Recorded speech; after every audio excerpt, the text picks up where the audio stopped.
cikin sahabba annabi sallallahu alaihi wasallam akwai Abdullahi bin Haram baban Aidin Jabir duk cikin sahabbai za a je yakin Uhudu aka ce a matsayin ka na dattijo kar ka tafi a bar matasa su tafi da shi dattijo da kuma ya gishi aga akwai larura biyu da shekaru da kuma ainihin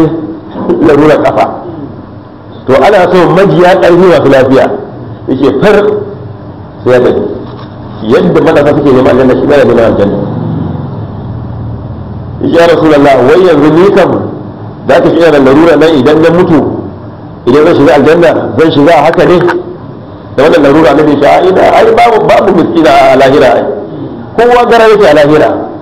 ba mai hannu ɗaya ba mai kafa da kowa gara yake ya an gama a kyale da kwanta ya rasulullah ana zuwa kuma yin shahada dan su abdullahi ko wata shi ne saurayi da ko auren fari bai kai da yi ba bayan an dawo ya kyale da ya zo ke sai ga abdullahi ya tafi ya yi zuzun ya shuru da alamu yana cikin ainihin mai jimami da damuwa annabi ya ce ya abdullahi da kai da gumi ko kana jimamin mahaifinka ne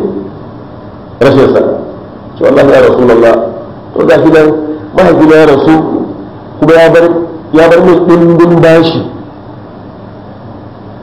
wanda dole sai ya nemo bashi nan dabiya sannan ga shi ya bar min kannena guda 9 kuma duk mata ne ni ne kada ya miji a cikin su a ga shi in mutum bai zama gidanci ba kaga ba karba aiki bane yanzu kai babban da shekara 50 ma in ka da yan mata tana gidan ka kake ji ana akwai aiki a gaban ka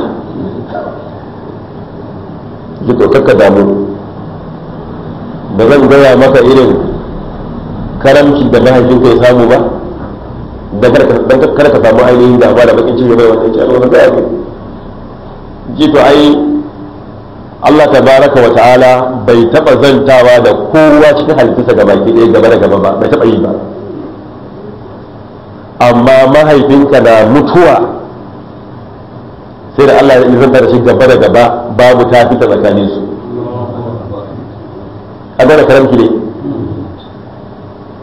ana nufin annabawan baya ma ta magana da su gaba da gaba sai dai yi wa ra'i hijab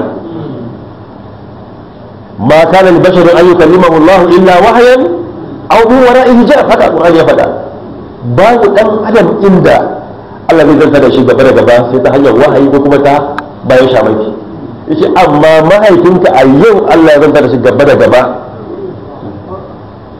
kuma ya tambaye shi kai bawa na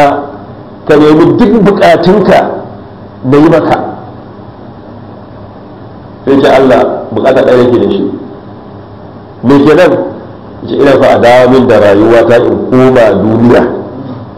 in sake zuwa da yin jihadi kuma in sake mutuwa a filin daga kamar da mutuwa Allah ta wannan kuma alƙawarin ya tabbata da tuntuni idan an mutu ba dawowa ka nemi wani bukatun daban ba wannan ba wannan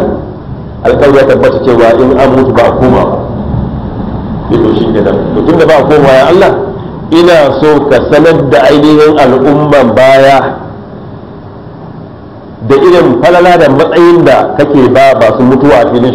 shahada a filin jihadi domin addini ka to shi ne Allah saka da wancan aya ولا تحسبن الذين قتلوا في سبيل الله أموات بل أحياء عند ربهم يرزقون dalilin sanar da wannan aya kenan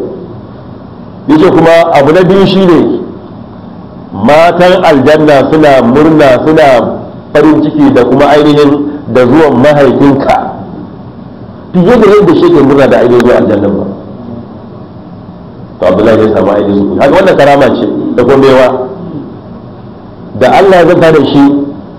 bai yi ma wasu annaba ba ga da ya fi annabawan bane a ga wannan karama ce a fahimta